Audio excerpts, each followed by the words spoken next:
बहुत सारे इनोवेशंस हैं। 16 कोच में 3 टीयर के कोचेस हैं, 2 टीयर के कोचेस हैं, 3 टीयर के 11 कोचेस हैं, 2 टीयर के कोचेस हैं और 1 कोच है फर्स्ट एसी का। करीब 820 पैसेंजर्स की कैपेसिटी है, 823, और 180 किलोमीटर पर आवर की इसका स्पीड का पोटेंशियल, 180 kmph स्पीड का potential.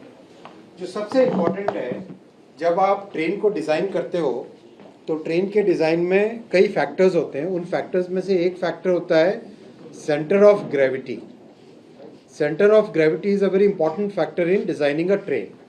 When you design a sleeper train, the center of gravity goes up. Center of gravity ऊपर चला जाता है because people will be they will be on the upper berth, on the middle berth as well as the lower berth. जब chair car design करते हो तो chair car is always easier to design क्योंकि उसमें centre of gravity is very low, इसमें centre of gravity is very high. So that's why इसके design में extra complexity आती है स्लीपर के डिज़ाइन में। सो उसकी स्टेबिलिटी को ध्यान में रखते हुए ये सब इसमें बहुत स्पेशल ध्यान दिया गया है।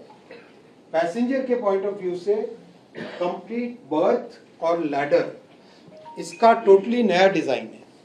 बर्थ और लैडर का टोटली नया डिज़ाइन है, बहुत अर्गोनॉमिक डिज़ाइन है। जब इसको डिज़ाइन किया गया था तो अपर बर्थ में एक पतला आदमी, ज़्यादा हैवी आदमी, एक टॉल आदमी, शॉर्ट आदमी किस तरह से चढ़े उसमें, उसके बहुत सारे एक्सपेरिमेंट्स किए गए। शायद मैं टीम को बोलूँगा उस एक्सपेरिमेंट्स के वीडियो भी अगर आपके साथ शेयर करें। इस तरह से डिज़ाइन के टाइम में प्रैक्टिकली एक हर तरह के व्यक्ति को ऊपर चढ़ने में, मिडिल सीट में जाने में किस तरह की प्रॉब्लम्स आती है उसको सिमुलेट किया गया रियल टर्म्स में, जिससे कि उसका एक्चुअल एक्सपीरियंस कैसे होगा वो सामने आए, उनको ध्यान में रखा गया। डोर्स ऑटोमेटिक है जैसे वंदे भारत में है। फिर राइड कंफर्ट का बहुत ही अलग लेवल लेके आए हैं और इसमें एक लेवल ऑफ सेटिस्फैक्शन है आपके सामने शेयर करते हुए। आज इसका जो ride comfort Vande Bharat sleeper का है, अगर दुनिया की किसी भी बेस्ट से बेस्ट ट्रेन को, किसी भी देश की बेस्ट से बेस्ट ट्रेन को अगर कंपेयर करेंगे तो उससे बेटर ही निकलेगा, उससे 19 नहीं होगा, उससे 21 ही आएगा। और उसका एक एग्जाम्पल टीम ने टेस्टिंग के टाइम में किया, वो अभी आपको दिखाते हैं। कवच, इमरजेंसी टॉक बैक, ये सब अब स्टैंडर्ड हो गए हैं, हर ट्रेन में फिट होके ही आते हैं। ये बहुत इम्पॉर्टेंट है डिसइंफेक्टेंट टेक्नोलॉजी। हवा में वायरसेस, बैक्टीरियाज को डिसइंफेक्शन करने के लिए 99.99% वायरसेस और बैक्टीरिया हवा से फिनिश हो जाएं, वो टेक्नोलॉजी इसमें लगाई गई। वंदे भारत चेयर कार में भी है और इस गाड़ी में भी लगाई गई है, वंदे भारत स्लीपर में भी, जिससे कि पैसेंजर्स का कंफर्ट एक अलग लेवल पे पहुंचे। एयर कंडीशनर की डिज़ाइन जो की है उसमें oxygen content in the cabin, that is a major parameter. Oxygen content इसलिए इम्पोर्टेंट होता है कि आपने कई बार महसूस किया होगा फ्लाइट में आपका नोज़, ईयर और आईज ड्राई होने लगते हैं, and that's because of the oxygen content. फिर एक डिस्कम्फर्ट आने लगता है। सो इसमें ऑक्सीजन कंटेंट का बहुत ध्यान रखा गया है। वही ध्यान हम मुंबई की 328 जो नई ट्रेन्स बन रही है उसमें भी ऑक्सीजन कंटेंट पे बहुत फोकस कर रहे हैं। तो ये बहुत केयरफुली ध्यान रख के बनाया गया है। ड्राइवर कैब एकदम टोटली नया एक्सपीरियंस है, अभी आपको उसके फोटोग्राफ्स दिखेंगे, और बहुत ही एरोडायनामिक एक्सटीरियर इसका बनाया गया है। ये एक्सटीरियर डिज़ाइन अगर आप देखो कंप्लीट एरोडायनामिक डिज़ाइन है इसकी। मटेरियल एफआरपी यूज़ किया गया है नोज़ के लिए, बहुत सोच समझ के एफआरपी यूज़ किया है। दुनिया भर में एफआरपी ही यूज़ होता है, जिससे कि बाय चांस कोई कैटल भी आ जाए तो इसकी सारी एनर्जी कैटल की सारी एनर्जी ये वाला हिस्सा ले लेता है, जिससे कि ट्रेन की स्टेबिलिटी पे कोई इम्पैक्ट नहीं पड़ता है। जब भी कोई ऑब्स्टिकल आता है तो ये उसकी कंप्लीट ले लेता है। ये बोगी पूरी तरह से नई डिजाइन है, कंप्लीट नए डिजाइन की बोगी बनी है। बोगी माने सस्पेंशन बोलो, अगर ट्रक का इक्विवेलेंट बोलो तो सस्पेंशन इसका टोटली नए डिजाइन का बना है, और उसमें डिजाइन के पैरामीटर्स को एक अलग लेवल पे लेके गए हैं, जिसका रिजल्ट अभी आप देखेंगे। और ये देखो आप इसके एर्गोनॉमिक डिजाइन के इंटीरियर्स, ये आप लैडर्स का एक और फोटो आएगा। लैडर्स देखो किस तरह से डिजाइन की गई है, और हर जगह सेफ्टी और सिक्योरिटी के लिए स्पेशल पैरामीटर्स रखे गए हैं डिजाइन में, जिससे कि बाय चांस कोई थोड़ा सा पलट के गिरने की भी संभावना हो, वो भी खत्म हो जाए। हर एक चीज का एक नए तरीके से ध्यान रखा गया है, चार्जिंग पॉइंट्स वगैरह वगैरह। ये एर्गोनॉमिक लैडर के पॉइंट ऑफ व्यू से ये फोटो देखने लायक। यहाँ पे लैडर बहुत अलग तरीके की है, और लैडर को सपोर्ट देने के लिए चढ़ने के टाइम में सपोर्ट चाहिए होता है, तो वो सपोर्ट देने के लिए यहाँ पे ये एक हैंडल स्पेशल किया गया है। जब आप ट्रेन को देखेंगे तो उसमें आप एक्चुअल में फील करेंगे ये डिफरेंस।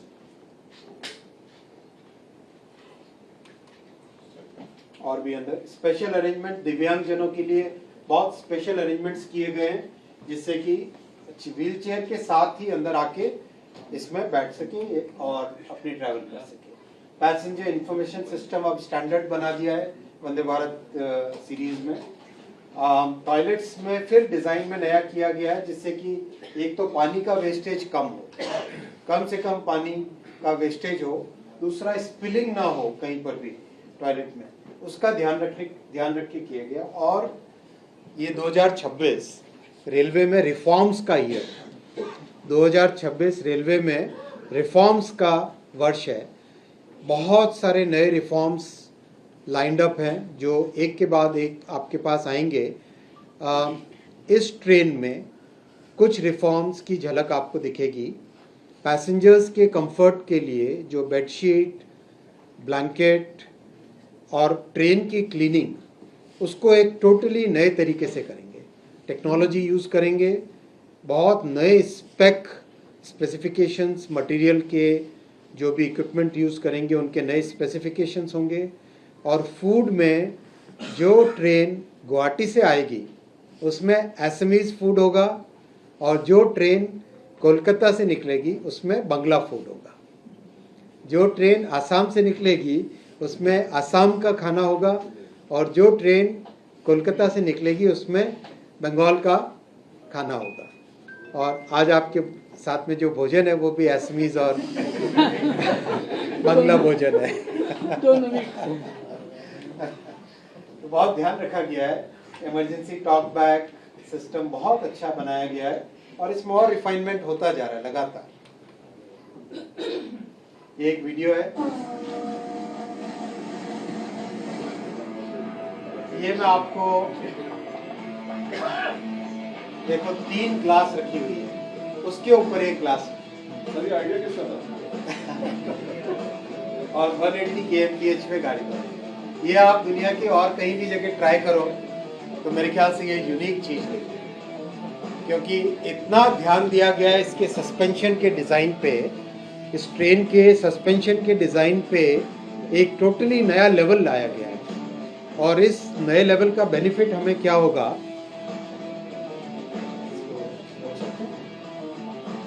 सर इसका राइडिंग इंडेक्स क्या है? बहुत अच्छा आएगा राइडिंग इंडेक्स। अब मेजरमेंट की जरूरत नहीं पड़ेगी। सर इसी के साथ इसका मैं बताता हूँ, एक सेकंड, सब बताता हूँ, 3.2 आपने सब रखो। इसका सस्पेंशन यानी बोगी, आपने देखा कि बोगी के डिज़ाइन में वंदे भारत चेयर कार में बोगी का एकदम टोटली नया डिज़ाइन किया गया था। चाहे उसमें समय लगा, लेकिन एक डिज़ाइन ऐसा किया जिससे कि नया एक सिस्टम ही नया बन सके, और एकदम नए तरीके से राइडिंग कंफर्ट आए। इसमें उस लेवल से भी आगे लेके गए। और उसके पीछे उद्देश्य क्या है?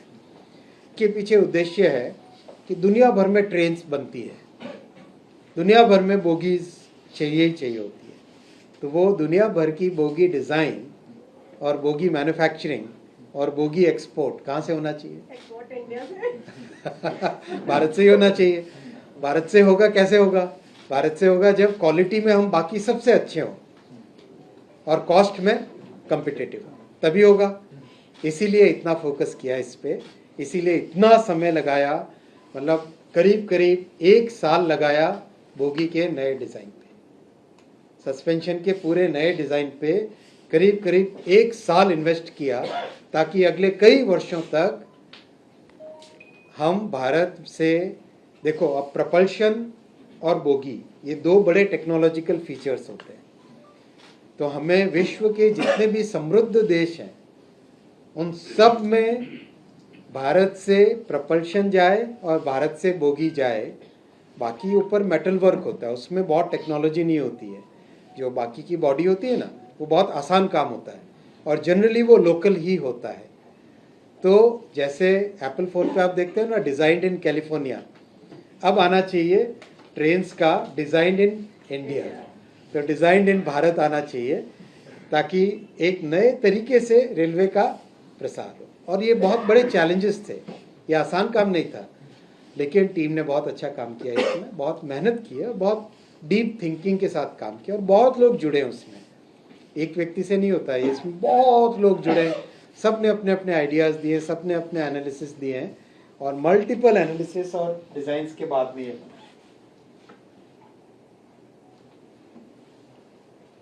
भी इसका, इसमें कुछ इंटीरियर आपको दिखाई देंगे कई तरह के।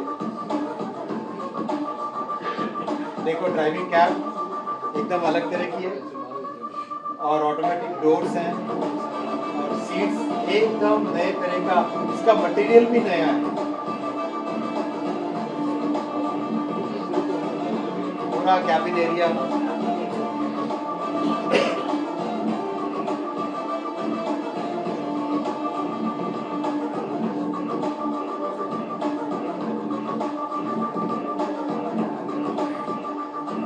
वैक्यूम है, वैक्यूम टॉयलेट, पैंट्री एरिया सब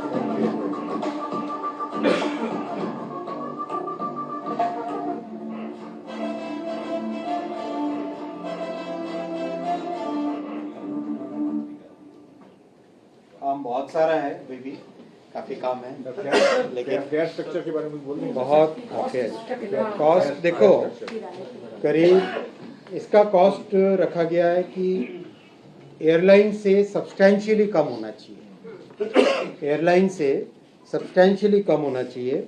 तो गुवाहाटी हावड़ा का, माने गुवाहाटी कोलकाता का जनरली एयरलाइन का फेयर होता है 6 to 8,000 रुपीज़ के आसपास का होता है, 6,000 to 8,000 10,000 भी पहुंचता है। इसमें 3 AC में गुवाहाटी से हावड़ा का रहेगा 2,300 रुपये, बहुत कंफर्टेबल है, विद फूड है complete. 2,300 Howrah to Guwahati, Howrah to Guwahati third AC का 2,300 जस्ट 2,300 के आसपास का रहेगा प्लस माइनस, और 2 AC का रहेगा करीब 3,000 रुपीज़, बहुत कंफर्टेबल है, बहुत मिडिल क्लास का ध्यान में रखते हुए किया गया है। फर्स्ट AC का 3,600, Like first AC is 3,000. But compare to Rajdhani देखो अब नए तरीके से सोचना है हमें। अब रेलवे का रिफॉर्म्स की प्राइम मिनिस्टर साहब ने, PM साहब ने जिस तरह से रिफॉर्म्स का एक पूरा एक्सप्रेस चलाई है, इनकम टैक्स का नया कानून, क्रिमिनल जस्टिस सिस्टम के नए कानून, पूरा रिफॉर्म हुआ, लेबर रिफॉर्म इतना बड़ा रिफॉर्म हुआ, हर तरीके से GST में इतना मैसिव रिफॉर्म हुआ, तो अब हमें रेलवे में भी कई तरह के नए रिफॉर्म करने चाहिए। तो उसमें से एक रिफॉर्म ये भी है कि हम पुराने तरह के फेयर से निकल कर एक फ्लैट फेयर पे जाएं। तो फ्लैट फेयर इसमें रखा गया है, फर्स्ट AC का है 3 रुपीज़ 80 पैसा पर किलोमीटर, 3 रुपीज़ 80 पैसा पर किलोमीटर। सेकेंड AC का 3 रुपीज़ 10 पैसा पर किलोमीटर, और सेकेंड AC का 310, और थर्ड AC का 2 रुपीज़ 40 पैसा पर किलोमीटर। और ये नया कॉन्सेप्ट एक इसमें लगा है, जैसे फुल सर्विस एयरलाइन होती है, फुल सर्विस एयरलाइन होती है, वैसे ही ये फुल सर्विस स्लीपर ट्रेन है, You full get the service checking train. as well. You get the complete उसमें प्रॉपर सर्विस है और बहुत ही अच्छे तरीके से इसका रहेगा। और फूड का भी एक नए तरीके से इसमें रहेगा कि लोकल क्यूजिन। बेस्ट से बेस्ट जो वहाँ पे सप्लायर्स होंगे फूड के, असम से हो और इधर कोलकाता से हो, उनको रखा जाएगा इसमें। वो पुराने सिस्टम से नहीं चलेंगे कि 12 ग्राम दाल बस उस सिस्टम से नहीं चलेंगे, बहुत एक नए तरीके से इसमें। सर एक कोच की एक सेकंड। का सवाल है, एक साइड से लेना। एक साइड से लेकर। तो इस नई शुरुआत के लिए आप सब आज आए यहाँ पर, बहुत धन्यवाद। अब हम प्रश्न लेंगे आपके। एक साइड से, एक साइड से। तो मेन कम से कम सर अगर महीना और हफ्ता बता देगा, डेट नहीं स्पेसिफाई कर पाए तो करीब करीब समझो अगले 15 से 20 दिन के अंदर तीसरे हफ्ते में। जनवरी डेट आपको मैं एग्जैक्ट दो चार दिन में पीएम साहब को रिक्वेस्ट किया हमने, तो पीएम साहब के यहाँ से बहुत वो क्लियर हो गया सब कुछ। डेट में 1-2 दिन में आपको अनाउंस कर सर सवाल रूट पता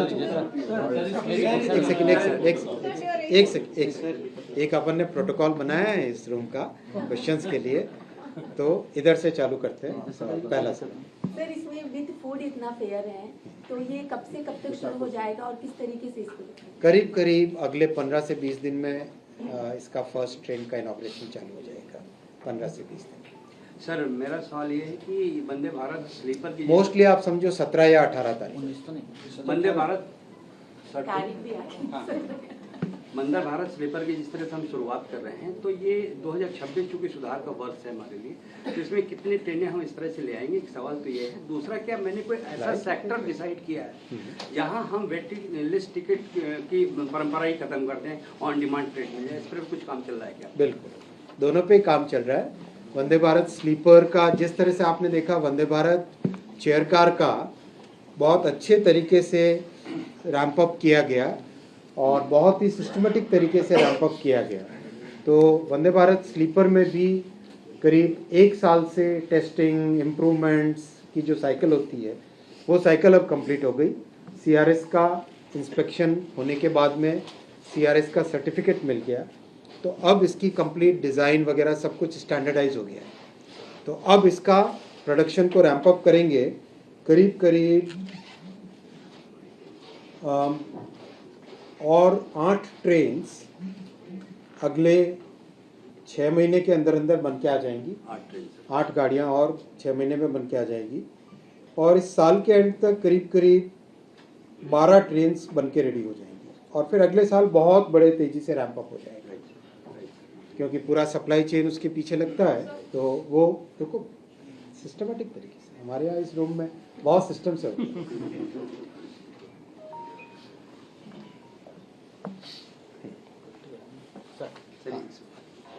एक सवाल था ना, वो सेक्टर वाला कि हम देखो अल्टीमेटली देश में जितनी डिमांड है रेलवे के ट्रैवल की, उस डिमांड को पूरा करने के लिए प्रधानमंत्री जी ने बहुत स्पष्ट तौर पे कैपेसिटी को बढ़ाने का डायरेक्शन दिया, निर्देश दिया, और पूरी टीम उसमें कैपेसिटी को बढ़ाने में लगी।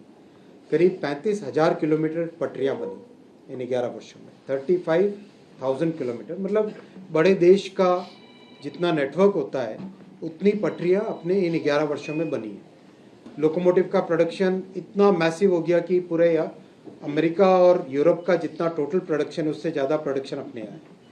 Train set coaches, LHB coaches का प्रोडक्शन इस लेवल पे हुआ है कि कभी सोचते भी नहीं थे, उससे ज़्यादा लेवल हुआ। टोटल इन 11 वर्षों में 42,000 कोचेज़ बने, 42,000। तो ये सब इसलिए किया गया कि कैपेसिटी बढ़ाए, ज़्यादा से ज़्यादा पैसेंजर्स को कैरी कर सकें। तो अब वो विषय आ गया है, अब वो सिचुएशन आ गई है। एक एक करके हम कई ऐसे सेक्टर्स को आइडेंटिफाई करेंगे, जैसे कई शहरों को आइडेंटिफाई किया है जिनकी कैपेसिटी को डबल करना है, क्योंकि शहर की कैपेसिटी रिसीव करने की, डिस्पैच करने की वो ज़रूरी होती है, वो बॉटलनेक बनता है। जब इंफ्रास्ट्रक्चर की कैपेसिटी बढ़ती है, साथ ही साथ ओरिजिन और डेस्टिनेशन की कैपेसिटी भी बढ़ानी पड़ती है। तो शहरों की कैपेसिटी बढ़ाना और साथ ही साथ पटरियों की कैपेसिटी बढ़ाना, फिर नए तरह के सेफ्टी के सिस्टम्स लाना, वो सब चीज़ों का समागम होते होते अब इस परिस्थिति में आ गए हैं कि एक दो वर्षों में, आने वाले एक दो वर्षों में हम कई ऐसे सेक्टर्स होंगे जिसमें वेटिंग लिस्ट पूरी तरह से फिनिश हो जाएगी। Sir, I have a question on this, propulsion and bogies that you talked about. What we have learned could be wrong. That for the next BML train, which will be running on the bullet, in all probability, the propulsion is coming from outside. So I'm just asking, sir. It could be wrong. Not so that will be again completely made. propulsion तो भारत की इतनी बड़ी ताकत बन चुका है already. देखो propulsion है क्या? propulsion basically electronics, right? propulsion क्या है? propulsion is electronics at a very high voltage and high current level, correct? जैसे आपके मोबाइल फ़ोन में, लैपटॉप में, मोटर्स के कंट्रोल में, एयर कंडीशनर के कंट्रोल में, इन सब में इलेक्ट्रॉनिक्स यूज़ होती है, राइट? तो propulsion is basically electronics at a high voltage and high current, high power application इसको कहते हैं। इन 11 वर्षों में देश की जो बहुत बड़ी सक्सेस है वो है इलेक्ट्रॉनिक्स की डिज़ाइन और मैन्युफैक्चरिंग। तो प्रपल्शन में भारत आज दुनिया के समकक्ष और कई देशों से आगे हो चुका है ऑलरेडी। बहुत जल्दी एक अनाउंसमेंट भी आपके सामने आएगा जिसमें प्रपल्शन की जो ताकत बनी है वो आपके सामने आएगी। तो प्रपल्शन की ताकत तो भारत की बहुत स्ट्रांग बन गई है, तो प्रपल्शन बाहर से लाने का प्रश्न ही नहीं उठता। So that train will be also 100% made in India. Yes. All probability. Yes. Sir, when that Russian manufactured Vande Bharat sleeper 120 and Titagarh 80, when we can expect them? Since you इस साल में 2026 में आ जाएंगे दोनों ही। दोनों. दोनों। Another question is that you said that Vande Bharat is Kavach compliant. So does that mean that Guwahati and Howrah route is now Kavach अब तो compliant? इतना तेजी से हो रहा है कि मेरी टीम अब वीकली जब डेटा देती है कवच के इम्प्लीमेंटेशन का, तो each time it is a new data. इतना तेजी से हो रहा है। So that route is Kavach compliant now? देखो, कवच मैंने आपको पहले भी बताया और वापस रिपीट करता हूँ, Kavach is a very complex system. Kavach is like creating a totally new, जैसे एयरटेल का नेटवर्क है ना, उससे कॉम्प्लेक्स नेटवर्क क्रिएट करना। कंप्लीट ऑप्टिकल फाइबर केबल लगता है along the tracks, first system OFC system. Second, हर स्टेशन पे डेटा सेंटर बनता है, edge data centre. Third, track के ऊपर कंप्लीट उसका कवच के डिवाइसेस लगते हैं जो RFID टैग्स हैं, और उसकी डिज़ाइन होती है प्रॉपर, उसको एग्जैक्ट किस लोकेशन पे लगाना है, किस एक्यूरेसी से लगाना है, उसकी एक डिज़ाइन होती है। फोर्थ, टेलीकॉम के टावर्स लगते हैं at every 5 kilometres to 8 kilometres के, depending upon the topography of the place. कहीं पे फॉरेस्ट है, अलग तरह से डिज़ाइन होगा, कहीं पे स्लोप है, अलग तरह से डिज़ाइन होगा, कहीं पे कर्वेचर है, अलग तरीके से डिज़ाइन होगा। तो टेलीकॉम के टावर्स लगते हैं। तो इस पूरे सिस्टम में मोर देन रफली अबाउट 40,000 तो टेलीकॉम के टावर्स लग रहे हैं। 40,000 टेलीकॉम के टावर्स, राइट, उससे ज़्यादा लग रहे हैं। फिर डिवाइस लगता है लोकोमोटिव पे या ट्रेन के ऊपर, that is the on board device. ये सारा का सिस्टम होता है कवच। It's not just one device की लगा दिया, राइट। इसीलिए बहुत सिस्टमेटिक तरीके से पहले कवच 3.2, उस 3.2 में जो कमियां रह गई थी उन सब को कंप्लीट करके कवच 4 जुलाई 2024 में उसका अप्रूवल हुआ। कवच वर्जन 4.0 का जुलाई 2024 में अप्रूवल हुआ। जैसे ही अप्रूवल हुआ, नए से नए वेंडर डेवलप किए गए, तो अब 5 वेंडर हो गए टोटल, 5 वेंडर्स आर अवेलेबल। और पूरे काम को, सिस्टम को डिवाइड कर दिया कि टेलीकॉम टावर का अलग इंस्टॉलेशन चले, OFC केबल का अलग इंस्टॉलेशन चले, स्टेशन जो ट्रैक डिवाइसेस है उसका अलग इंस्टॉलेशन चले, लोकोमोटिव्स और ट्रेन सेट्स पे उसका अलग इंस्टॉलेशन चले। इन सब को इंटीग्रेट करके कवच आगे इम्प्लीमेंट हो। तो जो दुनिया में जो समृद्ध देश है उन्होंने जो 20, 25, 30 सालों में किया, as a demonstration of technology रखा गया है। और भारत अपने स्टेप बाय स्टेप, जैसा आप देख रहे हो, 2014 से बहुत फोकस करके सेफ्टी पे, जो क्लोज टू 170 के आसपास एक्सीडेंट्स होते थे उसको डबल डिजिट में लाए कम करके, फिर लोअर डबल डिजिट में, जैसे FY 25-26 जो करंट फाइनेंशियल ईयर है, इसमें हमने हिस्ट्री का लोएस्ट था 22, अब तक का रेलवे के इतिहास में लोएस्ट नंबर था कॉन्सिक्वेंशियल एक्सीडेंट्स का 22, उससे कम रखने का टारगेट लिया है, 22 से कम लेने का, मतलब ऑलरेडी 90% रिडक्शन, उसमें भी और रिडक्शन। और नेक्स्ट ईयर जो होगा 26-27 फाइनेंशियल ईयर होगा, उसमें टीम को टारगेट दिया है 15 से कम रखने का, तो कंटिन्यूस इम्प्रूवमेंट उसमें चल रहा है। और 27-28 में टारगेट रखेंगे सिंगल डिजिट में लेके आने का, तो इस तरीके से चल रहे हैं। और once we reach that level तो ग्लोबल स्टैंडर्ड्स के बराबर आ गए हैं एज पर दी जो इंडेक्स कैलकुलेशन होता है, how many trains you are running, how many kilometres you are running, as a proportion of that how many incidents are happening, उसका global parameters के बराबर आ गया already, but we will reach that. Sir, we are seeing that you are connecting with east and northeast. So any further plan to connect with Howrah and और भी होंगे, और भी होंगे। and how many अभी stops are- इसी साल में 2026 में ही हमने कहा ना कि करीब 12 गाड़ी और आएगी, यानी 6 पेयर और जुड़ जाएंगे, तो करेंगे, डोंट वरी, एक एक करके अनाउंस How करेंगे, many stops are there? वो आ जाएगा, डिटेल टाइम टेबल आपके पास आ जाएगा। एक तो सवाल ये है कि ये जिस वंदे भारत स्लीपर की बात करें तो इसकी कैपेसिटी 16 कोच तो आपने बता दी, हर कोच की कैपेसिटी क्या होगी, और दूसरा ये कि हाई स्पीड कैपेसिटी लिखी हुई ना यहाँ पे, 823। और एक सर से हाई स्पीड ट्रेनों की हम बात कर रहे हैं, आपने मेजर रिफॉर्म्स की बात करी, एक बहुत बड़ा लीप है इंडियन रेलवेज के लिए भी, देश के लिए भी, लेकिन देश के लोगों में ये जो सबसे बड़ी कौतूहलता है वो बुलेट ट्रेन के लिए भी है, वो कब तक आ जाएगी? बुलेट का 2027 में आप सब अभी से टिकट खरीद लो। अच्छा चलो, आपको पहली जर्नी फ्री कराएंगे। पहला सेक्शन है सूरत से बिलीमोरा ओपन होगा, उसके बाद में वापी से सूरत ओपन होगा, उसके बाद में वापी से अहमदाबाद ओपन होगा, और उसके बाद में ठाणे से अहमदाबाद ओपन होगा, फिर मुंबई से अहमदाबाद होगा। ये 1 by 1 सीक्वेंस। हाँ, कुछ मंथ अंडर बता सकते सर 2027 का?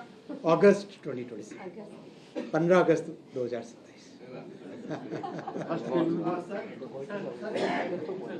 सस्पेंशन और प्रोपल्शन की आपने बात करी कि इसको लेकर हम सारी टेक्नोलॉजी हुई है, सारी टेक्नोलॉजी क्या इंडिजिनस है, पूरी इंडिजिनस कंप्लीट 3 टेक्नोलॉजी जो सबसे इम्पोर्टेंट होती है, सस्पेंशन वाली बोगी की टेक्नोलॉजी, प्रपल्शन की टेक्नोलॉजी और व्हीकल कंट्रोल की टेक्नोलॉजी। व्हीकल कंट्रोल डिसाइड करता है कि प्रपल्शन कब कितना चलेगा, राइट, ब्रेक सिस्टम कैसे चलेगा, पेंटो से जो पावर आ रहा है उसका कैसे इम्पैक्ट होगा, वो सब चीज़ें brake vehicle control system decide करता है। व्हीकल कंट्रोल सिस्टम, प्रपल्शन और सस्पेंशन यानी बोगी, ये तीनों का डिज़ाइन पूरा भारत में।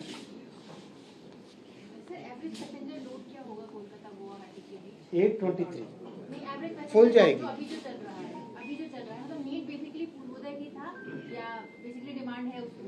डिमांड हर जगह है देश में, डिमांड हर जगह अगर है। आप एवरेज मंथली या ईयरली मुझे पैसेंजर लोड बताएं, वो ऑलरेडी कितना ट्रैवल करते हैं, फुटफॉल या क्वेश्चन समझ में नहीं आया, पैसेंजर कितना चलो ट्रैवल निकाल के करते हैं, देंगे, डेली एवरेज या मंथली निकाल के आपको दे देंगे अलग से। सर जैसे कि आपने फेयर की बात की फ्लाइट से कंपेयर करते हुए, तो इसका जो फेयर रखा गया कैसे तय किया गया?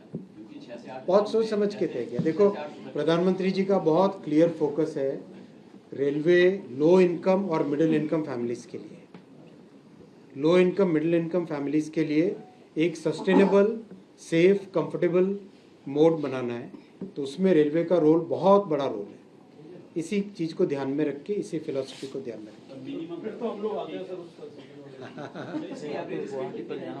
देखो अब करीब देश में 79% of the railway tracks have been upgraded to 110 और 130 kmph, और फेंसिंग हो गई है करीब 17,000 किलोमीटर्स की फेंसिंग हो गई है।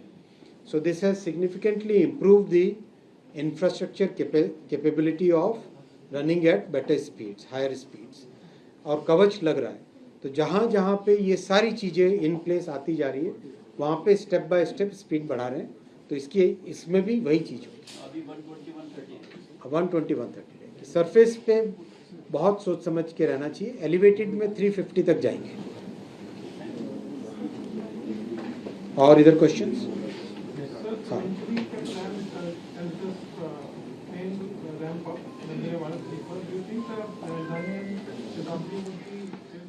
ये सब एडिशनल ट्रेन हैं।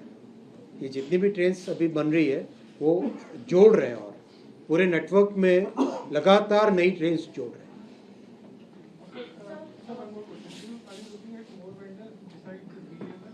हाँ हाँ, अब तो बहुत सारे।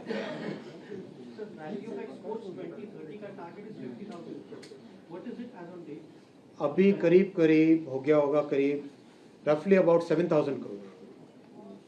ऑलरेडी 7,000 करोड़ रुपीस का एक्सपोर्ट ऑलरेडी है रेलवे के फुल इक्विपमेंट का, including metro this financial year. हाँ, कैलेंडर ईयर में करते हैं मोस्टली एक्सपोर्ट्स का ना, इंक्लूडिंग मेट्रो सर। इसको मेरे से ज़्यादा पता है, हमेशा मुझे फर्स्ट लगता है। मैं इसको पूरा डिटेल में आपको बता के जरा निकाल के रखा हूँ इधर से। और वेस्ट बंगाल का जो आपका एरिया है ये एलिफेंट जोन एरिया है, तो कितने कॉरिडोर? बहुत इंपॉर्टेंट पॉइंट आपने पूछा, मैं इसको थोड़ा सा टाइम लेके बताना चाहता हूँ। देखो, एलिफेंट्स का और वाइल्ड लाइफ का प्रोटेक्शन बहुत इम्पॉर्टेंट है, और विशेषकर एलिफेंट्स के केस में रेलवे ने एक बहुत अच्छी टेक्नोलॉजी इसका प्रॉपर पायलट करके प्रूव कर दिया है। ये टेक्नोलॉजी इस तरह से है कि पूरे ट्रैक के साथ एक ऑप्टिकल फाइबर केबल लगाते हैं। मान लो ये रेलवे का ट्रैक है, राइट, ये वाला रेलवे का ट्रैक है, इसके साथ एक ऑप्टिकल फाइबर केबल लगाया। 200 मीटर दूर से जब हाथी चलता है तो हाथी की जो पाँव की है तो उससे वाइब्रेशन होता है ज़मीन में। वाइब्रेशन करीब करीब 300 मीटर तक जाता है। वाइब्रेशन की जो वेव्स हैं वो करीब 300 मीटर्स तक जाती है, डिपेंडिंग अपॉन द टेरेन। कहीं पे 350 मीटर भी है, कहीं पे 200 मीटर भी है, पर 200 मीटर तक पक्का उसका वाइब्रेशन जाता है। So what we have done is, हाथी जब चले तब इस ऑप्टिकल फाइबर केबल के अंदर जो सिग्नल है उसमें डिफ्रैक्शन होता है, यानी वो सिग्नल जैसे स्ट्रेट सिग्नल है वो चेंज होता है। आप इमेजिन करो जैसे हार्ट बीट देखते हो ना, वैसे ही जब हाथी चलता है तो इसमें पल्सेस आने लग जाती है, ईसीजी रिपोर्ट आ जाती है, राइट। तो वो उसमें पल्सेस आने लग जाती है, और वो माइक्रो सेकेंड्स में, less than 1 second control room को पता चल जाता है, and with in 1 second driver को, लोको पायलट को कंफर्म हो जाता है। तो उससे ड्राइवर तुरंत कॉशियस हो जाता है, स्पीड कंट्रोल कर लेता है और कंप्लीट उसका प्रोटेक्शन हो जाता है। जहाँ जहाँ ये लग चुका है वहाँ पे एलिफेंट एक्सीडेंट 0 हो गए।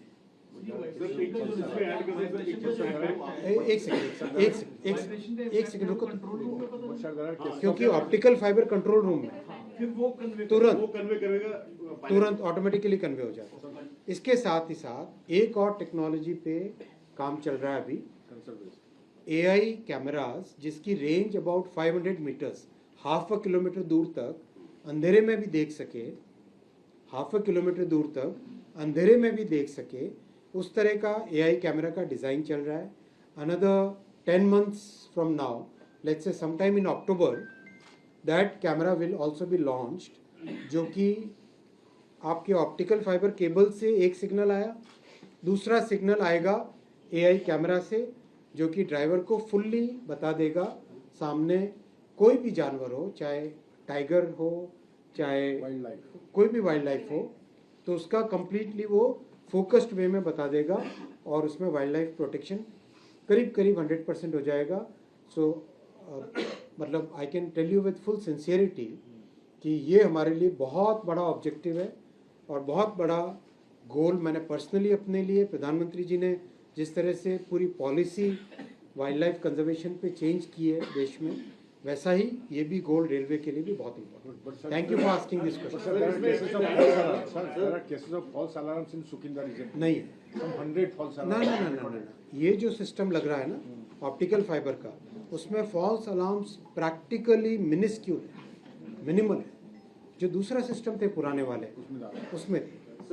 इसीलिए ये नया सिस्टम बनाया गया। कितने किलोमीटर करीब करीब ये लग चुका होगा, अभी जरा पता करना आया। ये करीब करीब देखो 62 किलोमीटर्स तो फुल्ली बन चुका है, 148 किलोमीटर्स वर्क इन अवार्ड है, 195 वर्क इन प्रोग्रेस है, 25 किलोमीटर्स कमिश्निंग में है, मतलब कंप्लीट हो गया है, अनदर 25 किलोमीटर का टेंडर हो चुका है। ये मेरे पास हर मंडे को अपडेट आता है।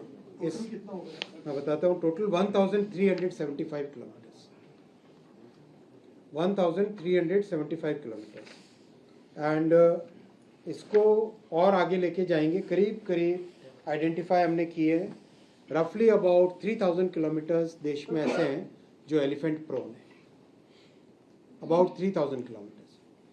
तो उत्तराखंड वाली बेल्ट, फिर ईस्ट कोस्ट, सदर्न रेलवे में बेल्ट है, साउथ वेस्टर्न में है, ईस्ट कोस्ट में है, साउथ ईस्टर्न में है, कई जगह।